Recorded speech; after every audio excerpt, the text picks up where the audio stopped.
Муну мен отуруп алып эле терип атам, айланайын. Жашы 80-ге таяп калган Камчыбек Молдароновдун жана байбичеси Алтынбүй балык пайванын ала жаздан кеч күзгө чейин эрмектегендери 10 сотык жерди ээлеген өзүмдүк бакчасы. Анда картошка, помидор, бадыраңдан тарта жүгөрүгө чейин бар. Ал эми быйыл бир аз аянтка төө бурчак эгишип, кол кабыш кылгандар болбосо, түшүмүн жакында жыйнап бүтө алышчудан эмес. Bir-birden alıp ortasını 5 santimetre 6 santimetre kılıp öyle жерге отыргуздук дейли. Отыргускандан эле бат эле өлүп чыкты. Анан сууну жакшы көрөт экен. Сөзүңүз караганда сизге жагып калган окшойт. Эмди жылайда. Мага аябай жакты. Эмдиги жылы даже көбөйтөйүн деп атам. Мына бу жерде менде участок бар. Уш жерге эле көбөйтөйүн деп атам. Укмуштай түшүндү экен. Ар биринин ичинде жок эле дегенде 6, 7, 8 болот экен. Болбоду дегенде 5 болот экен. Чындыгында карманыз өстүргүндөрүн сатып пайда табам дебейт эле. Тек гана аргандай витаминдерге бай төө бурчакты тамак ашка колдонуп, бала бакырасынын, небере чөбөрөлөрдүн ден соолуктарын бекемдөө кызыкчылыгын көздөйт. Бул фасолдун витамини күчтүү да. Бул балдарга берсе, балдарга каша бергенче фасол берип койсо жакшы да.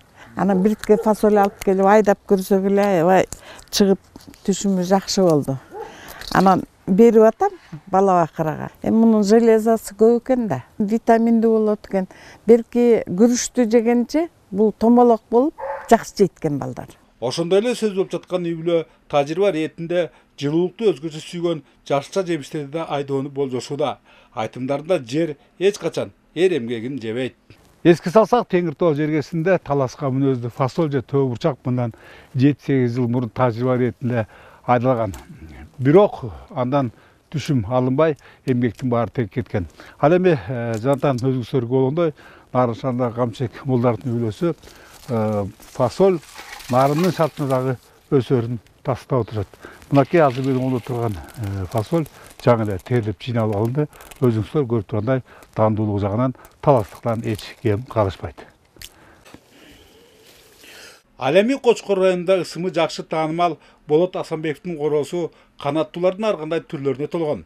Айрыкча көпчүлүктү көбүн эсе жылуу аймактарды байырлаган төө куштар таңдандырат. Анчада бул каарманыбыз убактысынын көбүн тоо чөптөрүн чогултуп, алардан дары-дармек жасоого бөлөт. Бул ушул аркаротун уругу.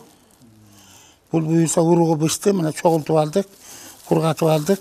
Эмди жылкыга тиккенге даярдайбыз мына. Бул болсо ушул жердеги эле карагат. Карагат мынакей муну атайы кургаткыч бар. Светке кошуп кургата турган. Ana ошо кургаткычка кургатып алабыз. Бул болсо могу тоонун арчасы.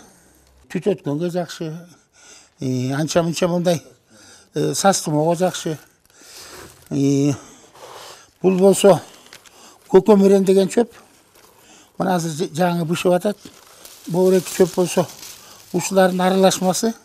Мында көкөмөрен да бар, аркароту да бар, жалбырак да бар. 13-жылдан бери ушул така эметип калдым, чөпкө кызыгып калдым.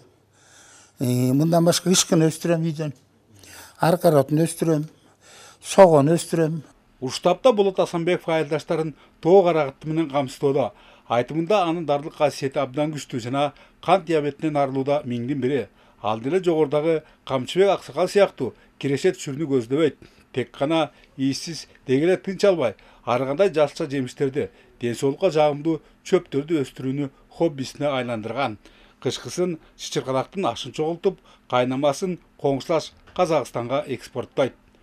Бөлөкбай Шеримбеков, Айдын Төлөбеков, ЛТР, Нарын, Кочкор райондору.